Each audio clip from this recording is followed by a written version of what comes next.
Lu sadar gak sih? Udah lebih dari 25 tahun, tapi One Piece masih aja rame dibahas.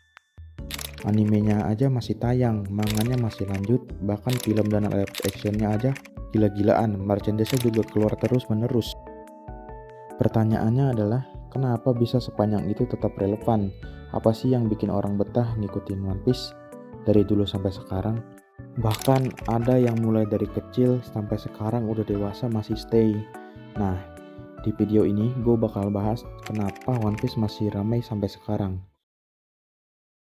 Pirate King! Tell us where in the hell you've hidden all of your treasure! Is it in the Grand Line or someplace else? You found it, didn't you? Legendary treasure! The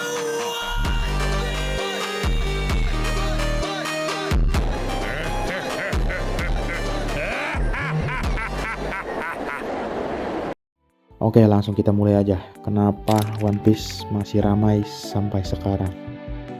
Nah, sebelum kita masuk ke pembahasannya, kita akan mulai dulu dari sejarah singkatnya One Piece. One Piece pertama kali muncul tahun 1997 lewat mangaka karya Eiichiro Oda. Lalu animenya mulai tayang di tahun 1999. Jadi bayangin aja, udah lebih dari seperempat abad orang masih ngomongin One Piece. Kalau dipikir-pikir, nggak banyak anime yang bisa konsisten sampai selama itu. Biasanya kalau seri panjang entah tamatnya cepet, atau endingnya maksa, atau lagi ditinggal fansnya karena ceritanya nggak kuat. Tapi One Piece beda, popularitasnya nggak turun, malah naik makin tinggi. Bahkan, sekarang banyak generasi baru yang bisa kenal One Piece lewat film, lewat anime, lewat live action. Jadi bisa dibilang One Piece bukan cuma nostalgia buat fans lama, tapi juga pintu buat penonton baru. Nah, ada tambahan sedikit nih guys, kalau kalian mau nonton One Piece, tunggu aja One Piece versi remake ya yang berjudul The One Piece. Oke, pembahasan pertama tidak lain tidak bukan adalah world building.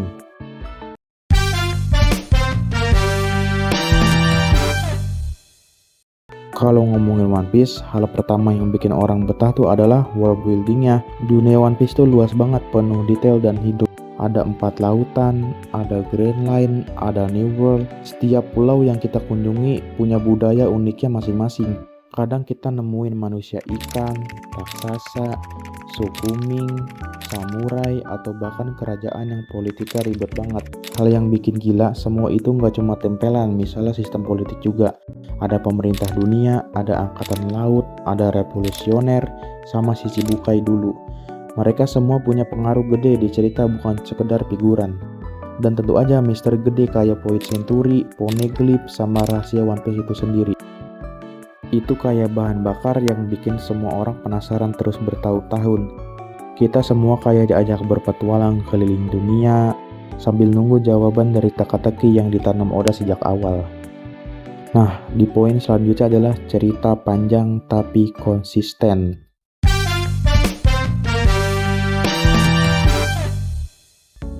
Alasan lain kenapa One Piece masih rame ya karena ceritanya yang konsisten banget guys. Dari awal East Blue sampai sekarang di New World, semua arc-nya itu nyambung. Hampir nggak ada yang terasa terbuang-buang waktu. Selain itu ada arc-arc legendaris juga kayak Arlong Park, Alabasta, Enies Lobby, sampai Marineford.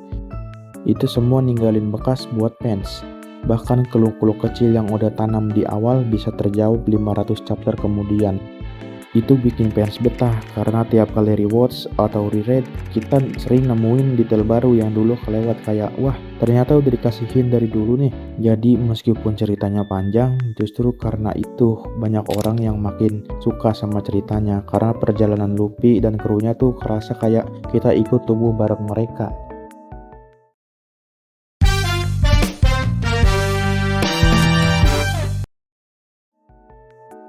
Sekarang kita masuk ke karakter. Jujur aja, salah satu alasan One Piece masih bisa relevan ya karena karakter-karakternya relate banget sampai sekarang. Kru topi jerami punya mimpi masing-masing yang sederhana tapi dalam. Luffy yang pengen jadi raja bajak laut karena dia bisa jadi orang paling bebas di lautan. Zoro pengen jadi pendekar pedang terkuat. Nami pengen bikin peta dunia, Sanji nyari All Blue. Mimpi-mimpi mereka bikin penonton gampang connect karena intinya semua orang juga punya mimpi masing-masing kan. Dan kita bisa lihat bagaimana mereka jatuh bangkit lagi, lalu terus maju. Itu yang bikin mereka lebih dari sekedar karakter anime biasa. Mereka kayak representasi perjuangan hidup. Nah, di segmen selanjutnya adalah nilai kehidupan. Selain action dan misteri, One Piece tuh penuh sama nilai hidup. Contoh simpelnya, Nami yang akhirnya minta tolong ke Luffy.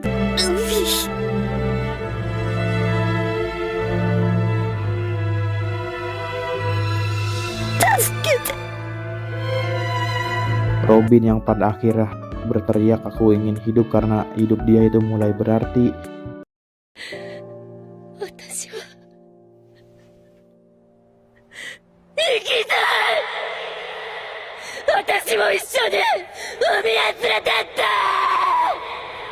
Itu bukan sekedar momen anime, tapi jadi adegan yang nyentuh banyak orang.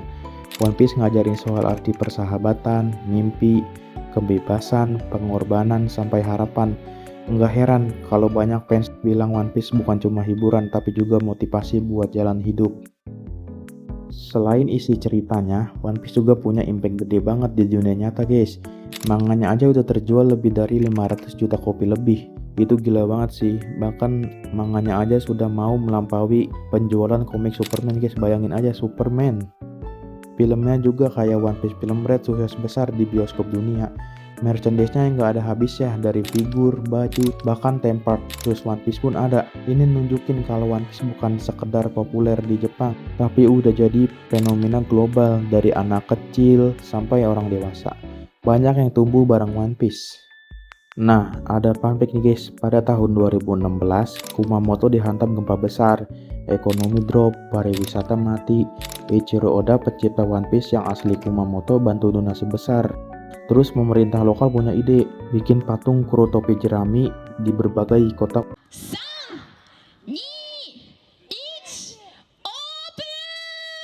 Hasilnya juga nggak main-main. Di Kumamoto City aja, patung Luffy aja ngasih dampak ekonomis sampai 2,6 miliar yen dalam setahun.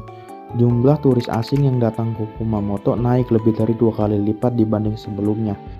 Nah, kesimpulannya, jadi kenapa One Piece masih ramai sampai sekarang?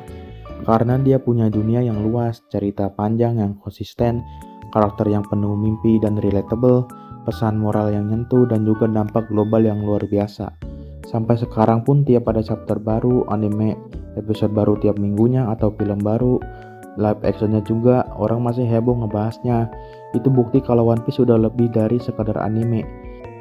Dia udah jadi bagian dari budaya pop yang terus hidup. Kalau lo sendiri gimana? Masih ngikutin One Piece dari awal sampai sekarang? Atau justru baru mulai belakangan ini? Tulis pendapat lo di kolom komentar. Jangan lupa like, subscribe juga. Gua Damar Anime, pamit dulu. Sampai jumpa di video berikutnya. Terima kasih.